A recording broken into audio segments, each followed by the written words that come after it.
నవ్వులు తినేయాలా? ఏమైంది మచ్చా ఇంత కోపంగా ఉండవా? అన్నిటి కారణం మా అన్నే. ఏమైందే? మా ఊదిన మాటినేసి ఎక్కువ ఆస్తి కావాలన్నాడు. ఏం మా నాయనకు ఒకటి పుట్టిందా? నేను పుట్లా. నువ్వు తప్పు చేయను మచ్చా. మీ అన్నకంటే ముందు నువ్వే పుట్టేస్తుండాలా. అది నా చేతిలో ఎక్కడ ఉంటుందిరా? ఎందుకు ఉండదు మచ్చా? మన నీ చేతుల ఆరో ఒకరితో గొడవ వేసుకున్నావు. వాడు కుక్కను కొట్టిన నిన్ను ఊళ్ళో వాళ్ళంతా చూస్తా ఉన్నారు. అప్పుడు నీ కోసం వచ్చి నీకు అడ్డుగా నిలబడింది ఎవరు? మీ అన్న. రక్త సంబంధం చాలా గొప్పది మచ్చా. ఆస్తి కోసం దాన్ని పోగొట్టుకోవద్దు. మీ మధ్య ఎన్ని గొడవలైనా ఉన్నాయి. ఇప్పుడు కూడా నీ మీద ఎవడైనా చేయేస్తే ముందొచ్చి నిలబడేది మీ అన్నే. రే తమ్ముడు, ఆస్తి నాకేం ఎక్కువ వద్దు, ఇంటికి పోదాంరా. వస్తే వదిన తిడతాది. ఇంకెక్కడ వదినా? తన్ని తరిమేసండ్లా.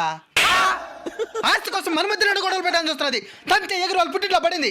2 రోజులు ఉండేసి వస్తుంది. నువ్వు రా పోదాం. రక్త సంబంధం చాలా గొప్పది. ఆస్తి కోసం దాన్ని పోగొట్టుకోవద్దండి. ఎన్ని సమస్యలు వచ్చినా అన్నదమ్ములు ఎప్పుడు కలిసే ఉంటారని ఆశిస్తున్నాం.